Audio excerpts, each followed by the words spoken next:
Hey everybody, it's Aaron Ramsay. Happy Wednesday. Apologize, I'm a day behind this week.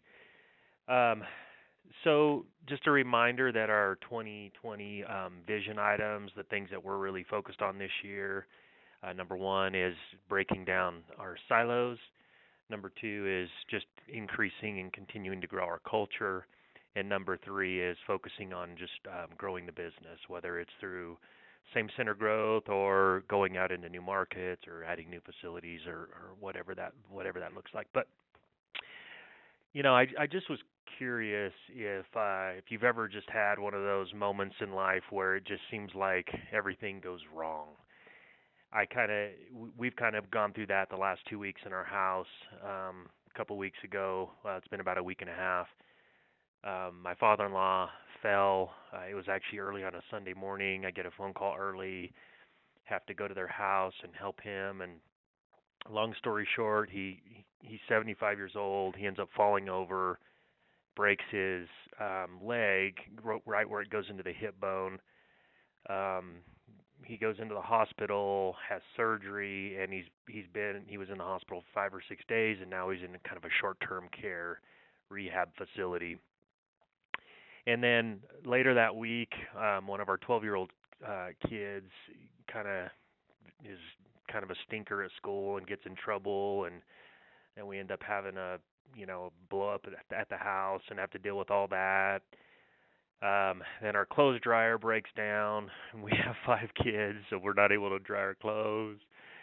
And then yesterday morning, I get a call from my mother-in-law at 5 a.m. in the morning, and I was kind of worried because I thought maybe it's my father-in-law's not doing well in the hospital or what's going on. And she's very sick. She has food poisoning, and she asks if I can go over and take her some medicine. And then I get to her house, and she's so sick that I just didn't feel like I could leave, and so I spent the day with her yesterday, and last night stayed at their house. So it just it just seems like the last week and a half to 2 weeks, it's just one thing after another. And it's so easy to get focused on that, but I've thought a lot about the other side of it.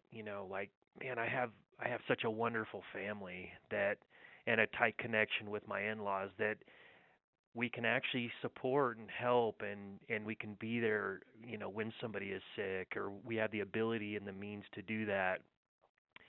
I have such a cool community here at the office where colleagues yesterday were reaching out to me and just checking in and making sure I was okay, and a network of friends that do the same. And so it's easy to focus on the negative and the hard things in life, but it's also such a blessing to go through those hard things and have a community of people around that will step up and help. And so my message isn't necessarily to tell you about the difficult things that I've had in the last week and a half. It's more to really highlight the fact that we have a great community, and I hope that you do as well. And you may remember a couple weeks ago I talked about the essence of a community and what that could mean in our centers and in our our departments. But you know, just a reminder that the essence of a community is to know and to be known,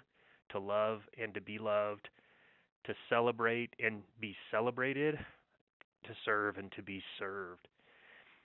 And I feel like that's what's happened for me, that people were actually reaching out and almost just loving on me in a moment where it's just kind of hard. So um, I would encourage you to do that in your centers, and I can guarantee of our 1,200 employees with 100% confidence that there's other employees that have gone through it the last week, 2 weeks, 3 weeks, 4 weeks, and they just need your love, your support, maybe for you to serve them a little bit. So if you see somebody, if you know somebody, just reach out, give them a high five, a hug, let them know you're with them, whatever that looks like. But that's how community is built, and that's how we're going to grow our culture as an organization. So, hope this encourages you today. Have a great day. Sure do appreciate you all. I'll be in Texas tomorrow. I hope I get to see our Texas folks and give you a high five. We'll talk soon.